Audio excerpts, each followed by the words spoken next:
Okay, let's begin. Parshas Chayei. I'm going to begin with a line from the Ish Kodesh, the Elig of Piazetz in the Rebbe.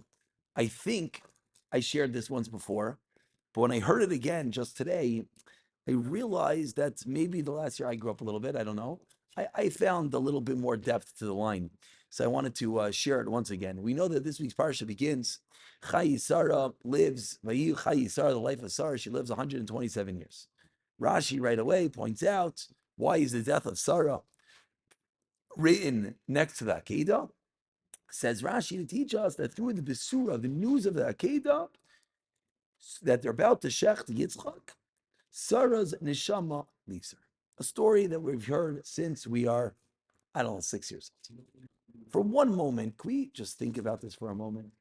Sarah Imenu, of arguably the greatest woman to ever live.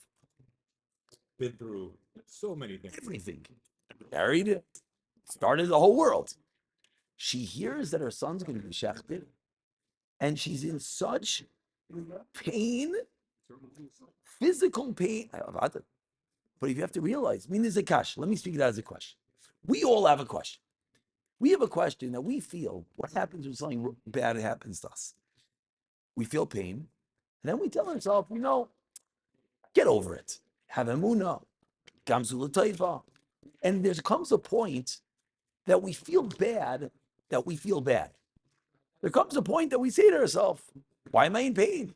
If I believe that Hashem has a plan, so why am I upset? If I believe, I learned bitachon today, and then when I don't have a job, I sit there crying. It doesn't make any sense. I learned bitachon, and then when I have an issue with the kids, what's going on? And we're upset at ourselves that it bothers us. But one second.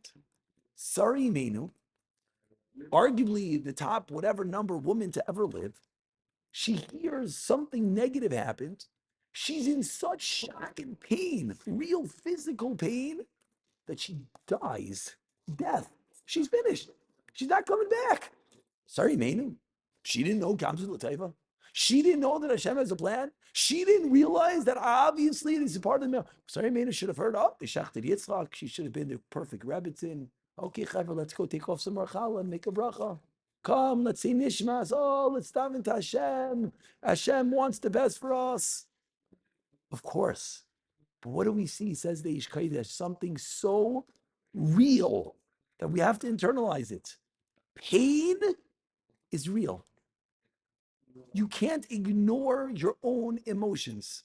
And the Torah is teaching us. He writes about that length. The Torah is teaching us that Sari Meinu, the greatest of the Imahis, she was in pain. If she was allowed to be in pain, then I could be in pain.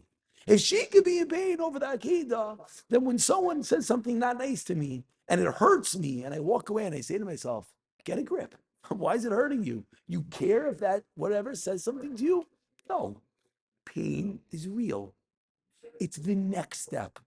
What do we do with the pain? Pain is real. I'm hurting. Do I then take the pain and respond with the realization? Hashem wants what's best. There's a master plan. God knows what he's doing.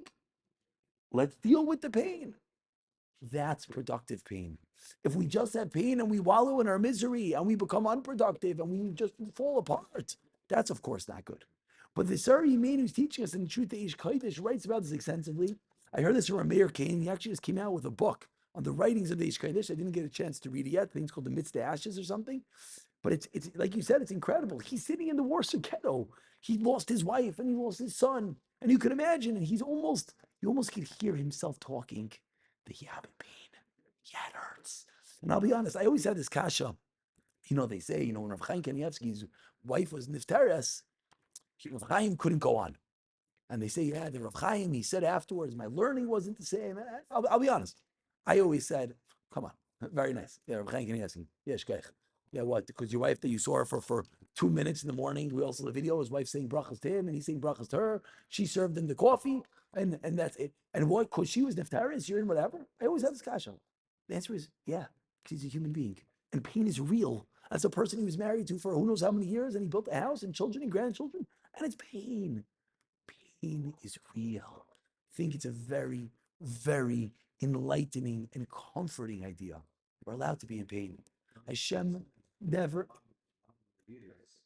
Oh, good, good. That's one of the pshatim. Yeah, there's many, many pshatim. That's true. We should point out there's tons of pshatim. What happened? Rabbi Kamnetsky writes the exact opposite. Choose him anyways. This was just the impetus that it happened. Machlekes and how it happened.